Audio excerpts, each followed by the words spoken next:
Hey, what's going on, you guys? This is Castor David here, and what you guys seeing right here in the background is a little vicious gameplay. Yeah, I really wish they could have kept it as a nuclear, but oh well. And I'm playing this with fellow crew members I Plow Fat Apes and the Schwans 27. Yeah, you gotta make sure you pronounce it like that, people. So enjoy this in the background, and be sure to drop a like for this video if you wish. So what I'm gonna be talking to you guys about are my personal opinions of Advanced Warfare. Now, it's been a little over a week since this game came out, and I gotta say, this game is actually really good. Since it's been 3 years since we last had a decent Call of Duty game with Modern Warfare 3. That was when its things started to go downhill with Black Ops 2 2 years ago. And then last year, which became the immense travesty, Call of Duty Ghosts.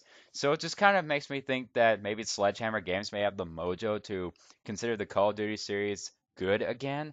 Except I'm not going to really guarantee on that. But hey, I can't really guarantee on the Call of Duty series going downhill. But hey, we'll just have to wait until next year's Call of Duty game. Now I'm going to start talking about the multiplayer stuff of the game. Now, like every other good game that we've got nowadays, it's going to have issues. Now, this gameplay was before the patch that we recently got on the 11th, so I'm going to start with going with the minority of the stuff, and then just kind of work my way up. But before I go into the minority problems, I'll start uh, with the other stuff that kind of changed the Call of Duty series, like the EXO movement, for instance. I think the EXO movement really gives a different aspect to the Call of Duty series, and it's really fluid. It just makes it just overall just a different experience, in my personal opinion. And throughout playing multiplayer, just getting a streak, going on a streak, as you see, I got here the bombing run. Uh, it's really challenging just to even go on a streak in this game, and just to even try to get a regular paladin with no upgrades, which is 950 points, and that's half the points required just to even get a swarm from Black Ops 2. It's challenging enough. And if you thought getting a swarm was challenging, try getting a paladin. It's still quite challenging, but hey, I digress. Now I'm going to start going into the minority of the issues. The first minority issue I think was the reload. This was also before the patch that they decided to update. Now, normally, if you were to reload a normal speed reload, normal regular reload, it would just fill the uh, magazine with the amount of bullets that you use. It would refill the ammunition that you've had in the leftover magazine. But if you were to double tap X, it would give you a little slightly faster reload, but would dump the entire magazine that you used up. Excuse me on that.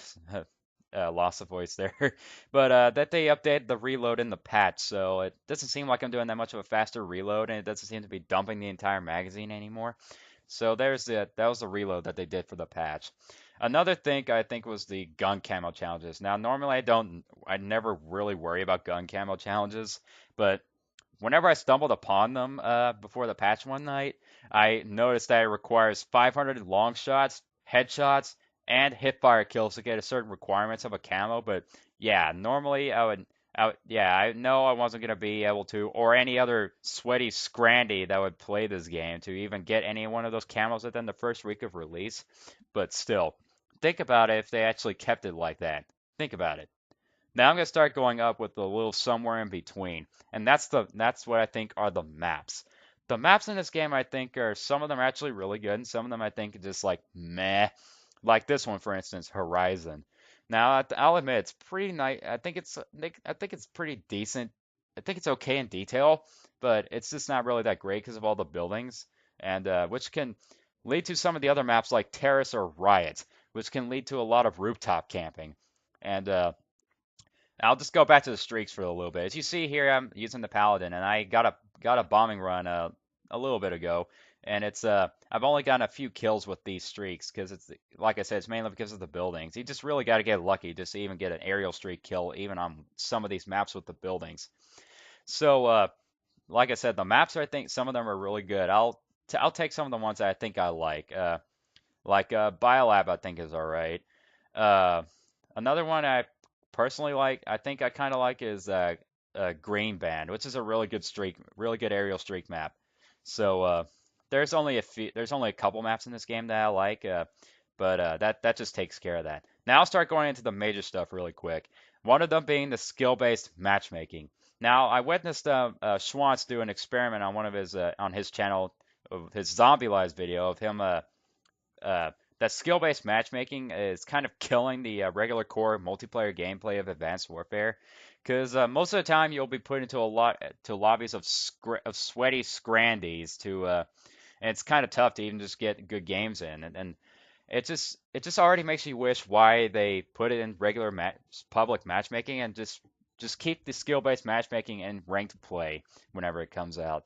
And another thing was with lag, and since it's already been a week, the lag's been kind of lying since the ping bar, whenever you push the select button, the ping bar is a lie, and I was kind of expecting this to happen in my personal opinion.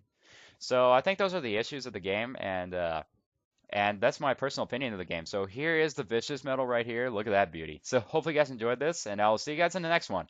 I'll talk to you guys later. Take it easy.